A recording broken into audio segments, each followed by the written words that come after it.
मुख्तार के करीबी और दाहिना हाथ माने जाने वाले वाराणसी के रहने वाले मेराज अहमद खान उर्फ मेराज भाई की चित्रकूट जेल में बंद एक बदमाश के हाथों हत्या ने एक बार फिर से पूर्वांचल के अपराध जगत में सनसनी फैला दी है। चित्रकूट जेल में बंद अंशुल दीक्षित नाम के अपराधी के हाथों मेराज सहित 2 लोगों की हत्या और फिर सुरक्षा बलों की ओर से जवाबी कार्रवाई में अंशुल की हत्या ने जेल के सुरक्षा प्रबंध पर कई सवाल खड़े कर दिए हैं। मेराज की हत्या को लेकर वाराणसी में मुख्तार के घर पर मातम छा गया है और परिजन सीधे तौर पर योगी सरकार और जेल प्रशासन पर आरोप लगा रहे हैं और पूरे मामले की सीबीआई जांच की भी मांग कर रहे हैं। चित्रकूट जेल में बंद मुख्तार के करीबी वाराणसी के मेराज अहमद खान उर्फ भाई मेराज की हत्या एक बदमाश के हाथों परिवार मानने को तैयार ही नहीं है। वाराणसी के जैतपुर थाना क्षेत्र के अशोक विहार कॉलोनी में मेराज के घर पर जैसे ही मेराज की हत्या की खबर का पता चला वैसे ही पूरे घर में मातम छा गया। मेराज ने 4 अक्टूबर को अपने ऊपर लगे फॉर्जरी करके असलहे के लाइसेंस के रिन्यूअल के मामले में पुलिस की सख्ती और मकान की कुर्की के आदेश के बाद जैतपुर थाने के सरैया चौकी पर सरेंडर किया था। फिर मार्च में मेराज को चित्रकूट जेल में अन्य कैदियों के साथ शिफ्ट कर दिया गया। मेराज पर वाराणसी के अलग अलग थानों में कई मामले दर्ज थे। वाराणसी के उनके भतीजे आमिर ने सीधे सीधे हत्या के पीछे योगी सरकार को जिम्मेदार ठहराया और पूरे मामले की सीबीआई की जांच की भी मांग की। उन्होंने बताया कि पुराने मामले में उनके चाचा मेराज को तिहाड़ जेल से छुटकर आए थे और उनको क्लीन चिट मिली हुई है। उनका सारा केस राजनीतिक है, इनको सिर्फ फंसाया जाता है। 2014 से वे बहुत आम जिंदगी जी रहे हैं। जहां तक असलहे के रिन्यूअल के दस्तावेजों के फर्जीवाड़े का मामला है तो वह गलत है। दबाव बनाने के लिए उनके पूरे घर को गिरा दिया गया, जबकि मकान भी उनके नाम नहीं है। उनको मरवाने में प्रशासन मिला हुआ है, जबकि वे हाई रिस्क वाले बैरक में रखे गए थे। ये सारा कुछ जानबूझकर किया गया है। पुलिस प्रशासन मिली हुई है। इनके ऊपर किसी तरह का कोई गंभीर आरोप नहीं है। साल 2012 में वाराणसी के शहर उत्तर से निर्दल चुनाव लड़े हैं। इस पूरे मामले में सीबीआई जांच होनी चाहिए। मुख्तार अंसारी के सवाल के जवाब में मेराज के भतीजे ने बताया कि जब तक मोहम्मदाबाद विधानसभा जुड़ा था तब तक मुख्तार आते थे और उनके चाचा के बचपन के साथी थे। साल 2003 से विधानसभा क्षेत्र बंट गया तो सब कुछ अलग हो गया। मुख्तार के साथ संबंध को लेकर कोई प्रूफ नहीं है। सारा कुछ सीएम योगी आदित्यनाथ के इशारे पर हुआ है। पूरे मामले की सीबीआई जांच होनी चाहिए। अभी यही सूचना मिली कि मेरे बड़े पापा को उन्होंने मार दिया। वो अंशु दीक्षित करके हैं जो सुल्तानपुर के हैं। और ये जेल प्रशासन ही ने अंदर से, इन लोग ने कुछ दिन पहले ही अंशु दीक्षित आया हुआ है इस जेल में और 5 दिन पहले ही इन लोग बहुत उपद्रव कर रहे थे ये सब।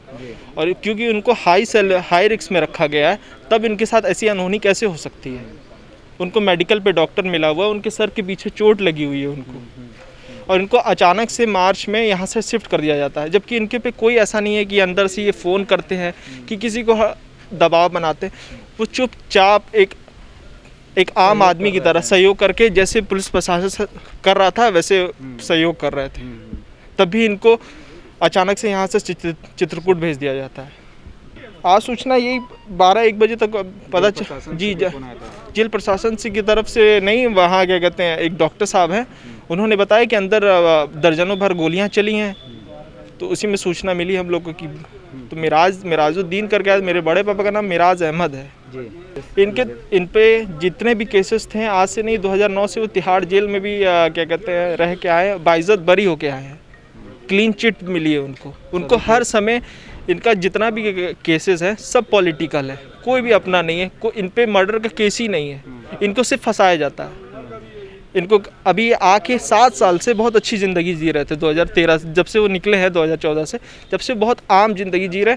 ये रायबरेली से नहीं, तिहाड़ जेल से बरी हो गए थे और रायबरेली केस से भी वो बरी हो चुके हैं। वो तमाम यहाँ के हर केस से वो बरी हैं। वो एक आम जिंदगी जी रहे थे। इस सरकार में कुछ नए चार्जेस लगा दिए गए। इस सरकार में बीते सितंबर में उन्होंने दिखाया है कि इन्होंने फर्जीवाड़ा किया पिस्टल से।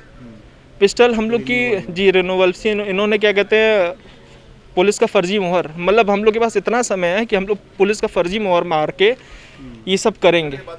उसी में इनको हाँ, इसी में इन पे क्या कहते हैं तमाम केसेस लगा दिए हैं, घर गिरा दिए हैं, घर जबकि घर उनके नाम पे भी नहीं है, घर उनके भाइयों उनके बहनों के नाम पे, वो गांव पे रहते हैं, कभी कभी यहाँ पे आके रहते हैं।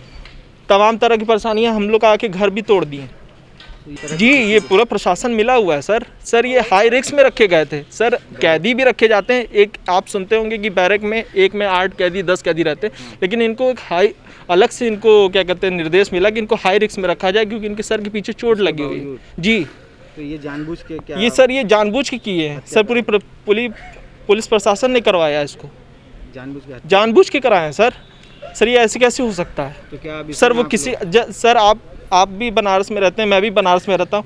अगर कोई एक बनारसवासी ये कह दे कि उनके ऊपर मुकदमा वो हत्या का चार्ज है, अगर किसी ने फिरौती मांगी है या किसी को लूटपाट करते, कभी आप लोग ने ऐसा कभी सुना हो? कभी भी बता दीजिए। चुनाव भी कभी जी चुनाव वो लड़े हैं, निर्दल लड़े हैं जी विधानसभा से। सर इसकी सीबीआई जांच होनी चाहिए सर इसमें अनहोनी कैसे हो गई सर, वो भी आज के इस पवित्र दिन में, ईद के दिन में सर ये अचानक से ये कैसे अनहोनी हो सकती सर? इसमें पुलिस प्रशासन सर मुख्तार अंसारी से सर ये हम लोग का गांव मोहम्मदाबाद जब विधानसभा सर जुड़ा हुआ था तब वो आते थे, बचपन से सर वो खेलते थे, और 2003 से जब हम लोग का बटा हुआ है विधानसभा क्षेत्र है तो वो अलग हो गए, हम लोग अलग हो गए, लेकिन इनको बस हर चीज़ में जोड़ा जाता है मुख्तार अंसारी। अगर आप मुख्तार अंसारी के साथ कभी वो उनके लड़के या कोई भी अगर हम लोग के घर आए हुए हो, कहीं से भी आप कुछ भी एक सबूत दिखा दीजिए, आप एक फ़ोटो दिखा दीजिए कि कहीं भी वो जाते हो, कुछ नहीं है।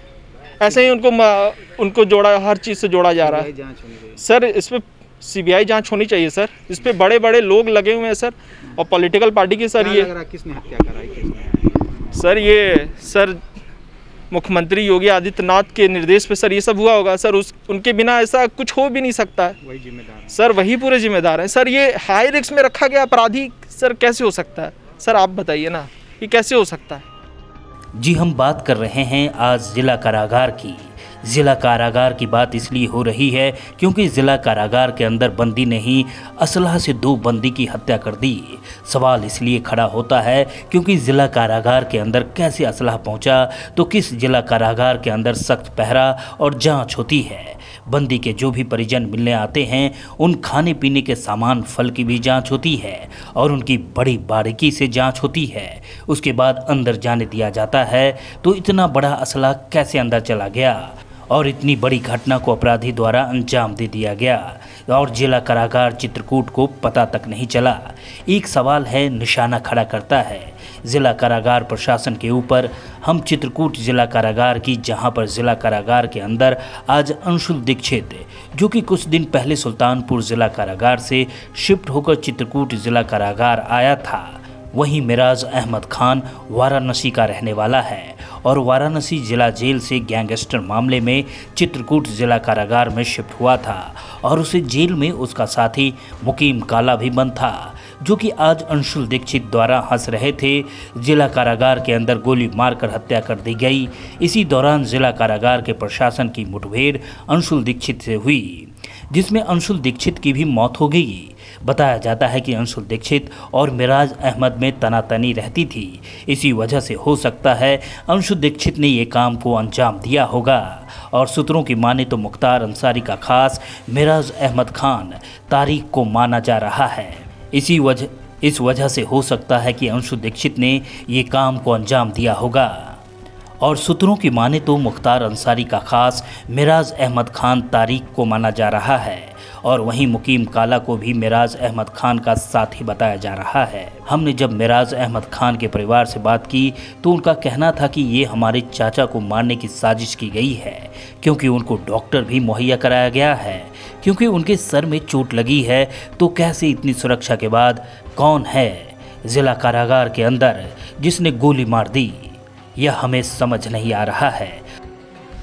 आज सुबह लगभग 9:30-10 बजे के करीब जेल सुप्रिंटेंडेंट द्वारा सूचना दी गई कि एक बंदी द्वारा अपने सहबंदियों पर फायरिंग की जा रही है। इस सूचना पर तत्काल मैं और डीएम साहब और साथ में पूरी जनपद के पुलिस बल जो है वो यहाँ घटनास्थल पर आए। जब घटनास्थल पर पहुंचे तो उक्त बंदी द्वारा हाथ में पिस्टल लेकर फायरिंग की जा रही थी और मौका वारदात पर 2 बंदियों को उसके द्वारा गोली मार दी गई थी। इस पर हमारे द्वारा पुलिस द्वारा चारों तरफ से घेराबंदी की गई और उक्त अभियुक्त, जिसका नाम बाद में अंशु दीक्षित पता चला, उसको आत्मसमर्पण हेतु बताया गया।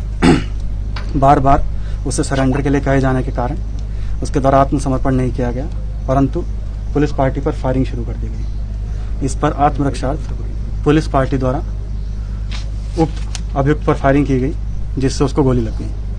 हम लोग स्वयं घटनास्थल पर मौजूद हैं, फील्ड यूनिट यहाँ गई है। उक्त अभियुक्तों में से जो मरे हैं उसमें एक का नाम मुकीम काला, जो कि शामली का रहने वाला था, के रूप में चिन्हित हुआ है, जिसके ऊपर लगभग 65 मुकदमे हैं। दूसरा व्यक्ति जिसका नाम महराज है, जो कि बनारस का रहने वाला, उसके ऊपर अभी तक 3 मुकदमों की जानकारी हुई है। शेष वाराणसी पुलिस से जानकारी की जा रही है। और तीसरा जिसके द्वारा ये घटना कारित की गई है, अंशु दीक्षित, वो सीतापुर का रहने वाला था और सुल्तानपुर से यहाँ प्रशासनिक आधार पर ट्रांसफर आया था। उसके ऊपर भी अभी तक 8 मुकदमे पता चले हैं हत्या के प्रयास और रंगदारी के। शेष विधिक कार्रवाई हम लोग जुडिशियल इंक्वायरी करा रहे हैं और जिला जज साहब को इसकी सूचना भी दे दी। अंदर पहुंचा कैसे?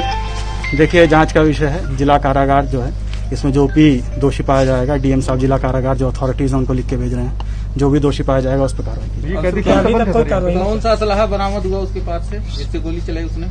देखिए, ये सब फील्ड यूनिट मौके पे है, वो कब्जे में ले रही है। जैसे डिटेल मिलेंगी फिर आपको बताएं। जिला कारागार की बात इसलिए कर रहे हैं क्योंकि जिला कारागार के अंदर बंदी ने खुद 2 बंदियों की हत्या कर दी, वो भी असलहे से। सवाल इसलिए खड़ा हो रहा है कि जिला कारागार के अंदर कैसे असलहा पहुंचा, इतनी सुरक्षा होने के बाद, इतनी सख्ती होने के बाद, जबकि इतनी चेकिंग होती है और जिला कारागार के अंदर असलहा पहुंचता है और कानो कान खबर नहीं होती है जिला कारागार प्रशासन को, और अपराधी ने अपराध को अंजाम भी दे दिया। चित्रकूट में आज घटना हुई है। अंशु दीक्षित नामक अपराधी ने, जो कि अभी कुछ दिन पहले ही सुल्तानपुर जेल से शिफ्ट होकर चित्रकूट आया था, उसने मेराज अहमद खां, जो वाराणसी का रहने वाला है, उसको और मुकीम काला को गोली मार दी जिला कारागार के अंदर।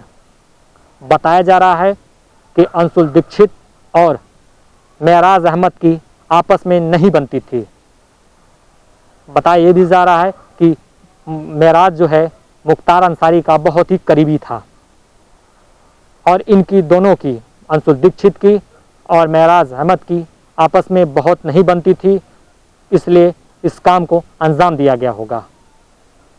जब हमने वाराणसी में मेराज अहमद के परिवार से बात की तो उनका कहना था ये पूरी तरीके से साजिश है और इसमें मिली भगत है, ये तभी काम किया गया है क्योंकि अभी उनके साथ डॉक्टर भी हैं और उनके सर में चोट लगी थी। इतनी सख्त सुरक्षा होने के बाद उनकी हत्या हो जाना ये हमें समझ से परे है और हम इसकी सीबीआई जांच की मांग करते हैं, ये उनके परिवार का कहना है। तो सवाल सबसे बड़ा ये है कि जब बंदी अब जिला कारागार के अंदर सुरक्षित नहीं है तो कैसे सुरक्षा और बंदियों की मुहैया कराएगा जिला कारागार, एक सवाल निशान खड़ा करता है। अब जांच होने के बाद पता चलेगा कि कौन कौन इस मामले में शामिल था। वाराणसी से सीएन न्यूज के लिए Ravi Singh. Bureau report, CN news.